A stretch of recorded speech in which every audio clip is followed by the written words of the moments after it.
Hello and welcome back to the channel. Now a couple of years ago I embarked on a journey with this tired little MG-TF. It was knackered, destined for the scrap heap, but over some time and some expense and pain, it's back on the road and I've really enjoyed it. I really enjoy working on little cars like this. But what I've really enjoyed, and I didn't expect to, is actually the feedback from yourselves and the YouTube community.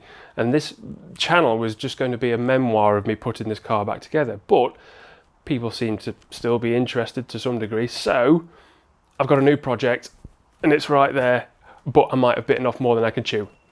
Let's have a look. So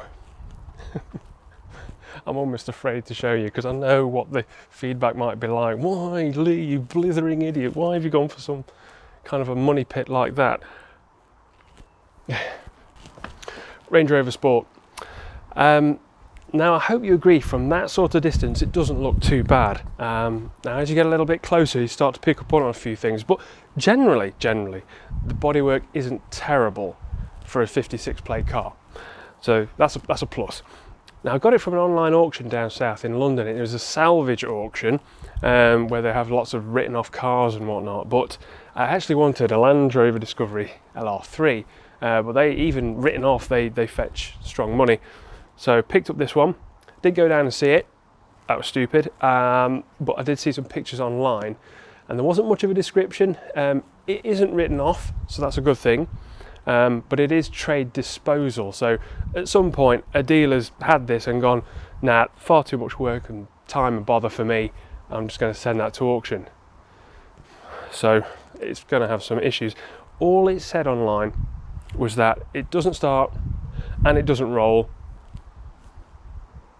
so that's not great. But yeah, Range Rover Sport, HSE. And it comes with a 3.6 litre twin turbo diesel V8, which is a nice lump. Now to actually start and work on this, I need to get this in the garage.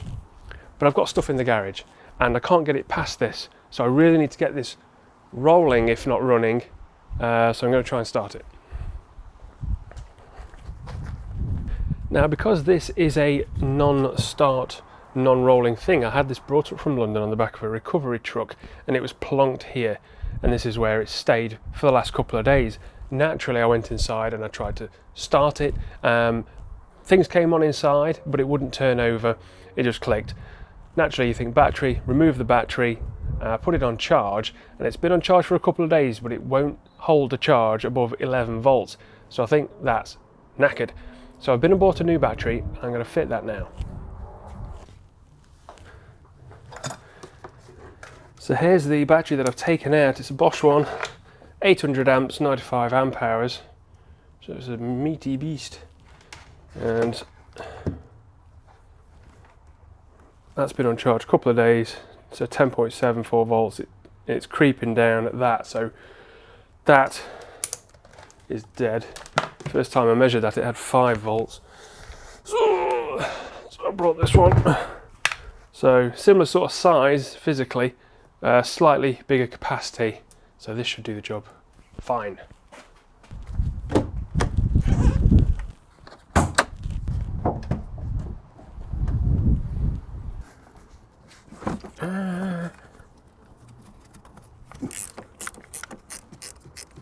Now I know I'm probably going to have to take this battery out quite soon anyway, but I'm just going to snug it up. One thing I've noticed is it hasn't got the battery brace.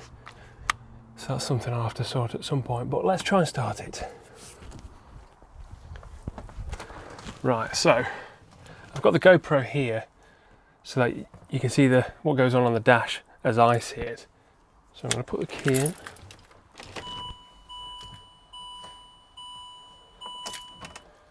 So we've got stuff light up, system check. Okay, we've got a transmission fault, limited gears. Driver's door open, yes. Bonnet open, yes. Hill descent control fault, system not available. Low coolant, that seems easy enough. Parking brake fault, okay. Okay, so we've got a few faults on there. Okay, well let's try and start it.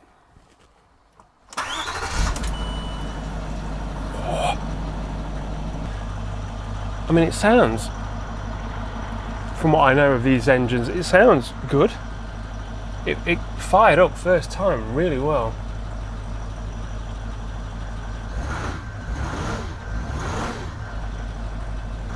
I'm going to try and move it. Foot on the brake. Okay, that's currently in drive. Parking brake must be on. Try and take that off. The light's gone out anyway. I did hear something from the back. We are moving, but it's moving. I'm going to try and put it into low range. Try low range.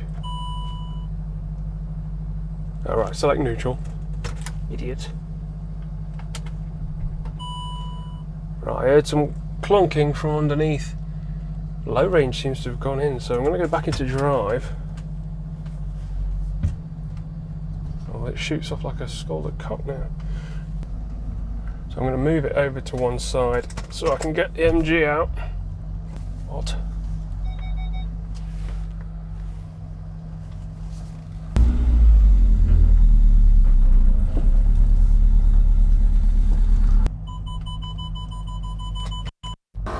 I can hear the air compressor working, and this has gone up.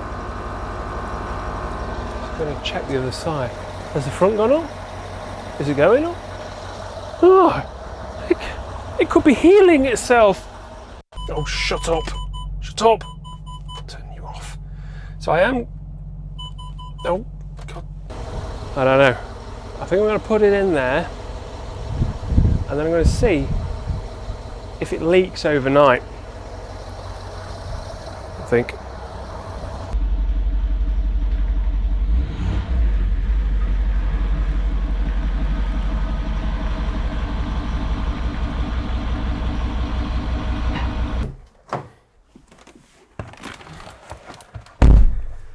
Now, one of the things I've noticed on this already is that this isn't my natural seated position, and the controls down the right hand side, the driver's chair controls, aren't working, not responding, none of them whatsoever, except for this one at the top, which is like the lumbar support. That works. So the only place I can think of starting really is the fuse box. Now there's two on this, there's one under the bonnet, and I've checked those, they're okay. But there is one in the glove box, behind the glove box. So I'm going to have a look at that one and see if there's any fuses blown. You never know. So the good news is that there's no reason to remove the glove box entirely. You just need to drop this lid down. And on the side there's these little kind of arms that you pull forward, and then it kind of drops down. Right, so there are quite a lot of fuses. Now the actual fuses for the chair I think are around about this 30 amp one here, but I think while I'm in here I'm going to test as many of these as I can just to see if I can find any blown ones.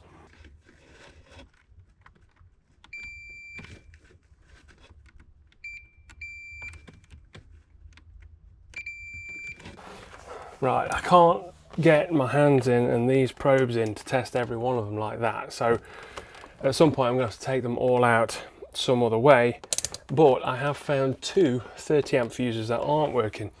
One of which is the one that belongs to the chair, so that's probably why it's not working. Hopefully that's the only reason why it's not working.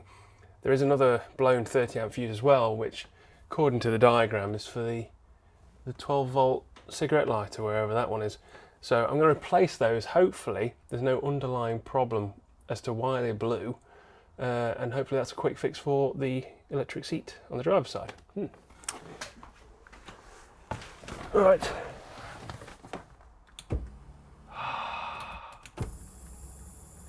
That doesn't sound brilliant, however, it could have been sat like that for some time, so underneath here it might just need a bit of WD-40 or something on the rails. Back works okay.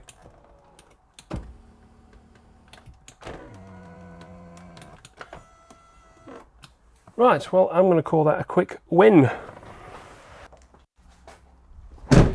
Now, I hope all of this car's problems are fixed with a simple fuse swap. However, I doubt that quite a bit. Now, the one thing I haven't spoken about is how much I've paid for this car. Now, bearing in mind it was an ex-dealer trade disposal car, bought through a salvage auction website, not written off, but not in running order. Now, the engine itself has done 129,000 miles, which is pretty good for this age of vehicle. And these cars in running order can fetch anywhere between sort of £5,500 to £6,000 in today's money.